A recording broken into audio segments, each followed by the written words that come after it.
আপনি কি জানেন, কিছু বাড়ি শুধু পরিত্যক্ত থাকে না, কিছু বাড়ি মানুষকে গ্রাস করে নেয়। আজ বলবো এমন একটি বাড়ির গল্প যেখানে প্রবেশ করা মানেই মৃত্যু আর ফিরে আসা মানেই অসম্ভব। গ্রামের শেষ প্রান্তে ছিল এক পুরনো ভুতুড়ে বাড়ি, যা নিয়ে চারিদিকে ছড়িয়েছিল ভয়ের গল্প আর আতঙ্কের স্মৃতি। বছরের পর বছর ধরে পরিত্যক্ত থাকা এই বাড়ি ছিল রহস্য আর অশরীরী শক্তির এক নীরব আশ্রয়। গ্রামের মানুষ বলতো, রাত 12টার পর সেখানে যে ঢোকে সে আর ফিরে আসে না। তাদের আত্মা আটকা পড়ে থাকে সেই অভিশপ্ত দেওয়ালের ভেতর। কিন্তু সব যুগেই কিছু মানুষ থাকে যারা ভয়কে চ্যালেঞ্জ জানাতে ভালোবাসে। তেমনি এক দুঃসাহসী যুবক ছিল রাহুল। সে ইন্টারনেটে ভয়ের ভিডিও বানিয়ে নাম কামাতে চাইত। যখন তার কানে পৌঁছলো এই বাড়ির গল্প, তার চোখে জ্বলে উঠল জেদের আগুন। গ্রামের বয়স্করা তাকে বারবার সাবধান করল, কিন্তু রাহুলের মন ছিল অচঞ্চল। সে চাইল এই রহস্য উন্মোচন করতে, নিজের চোখে সত্যি প্রমাণ করতে। রাত গভীর হলো, ঘড়ির কাঁটা 12টা সুই সুই। রাহুল এসে দাঁড়ালো সেই অভিশপ্ত বাড়ির দরজার সামনে।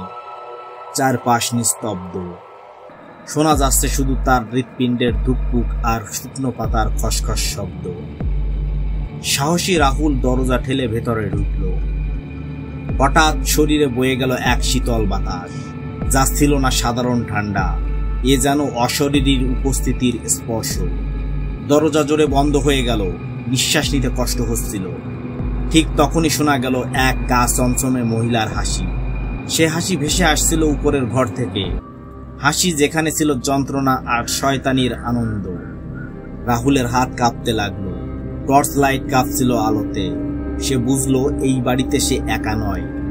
উপরে তাকাতেই দেখলো চাঁদের আলোয় ভেসে আছে এক সাদা শাড়ি পরা মহিলা।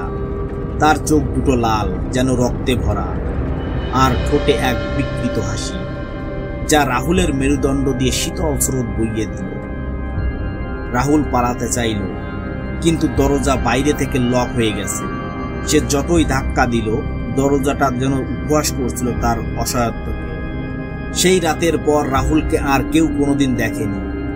পরিবার, বন্ধু বান্ধব, গ্রামবাসী সবাই খুঁজেছে, কিন্তু তার কোনো চিহ্ন মেলেনি। সে যেন মিলিয়ে গেছে সেই বাড়ির অন্ধকারে। লোকেরা বলে, এখনো মাঝরাতে সেই বাড়ি থেকে শোনা যায় রাহুলের আর্তনাদ, যেন কারো কষ্ট ভরা আত্মা সাহায্য চাইছে, কিন্তু মুক্তি পাচ্ছে না। এখন রাহুল নাকি সেই অভিশপ্ত আত্মাদের একজন, যারা রাতের আধারে নিজেদের উপস্থিতি জানান দেয়। সেই ভুতুড়ে বাড়ি যেখানে দুঃসাহসিকতার শেষ হয় আর শুরু হয় চিরকালের আতঙ্ক। আপনি সাহস করে কি সেখানে ঢুকবেন? বন্ধুরা, ভিডিওটি কেমন লাগলো? যদি ভিডিওটি ভালো লাগে তবে একটি লাইক দিন, এবং আপনাদেরও যদি এমন কোনো সত্যি ঘটনা জানা থাকে তবে কমেন্টে অবশ্যই জানাতে পারেন। আপনাদের গল্পের উপর ভিত্তি করেও ভিডিও তৈরি করা হবে। ধন্যবাদ সবাইকে।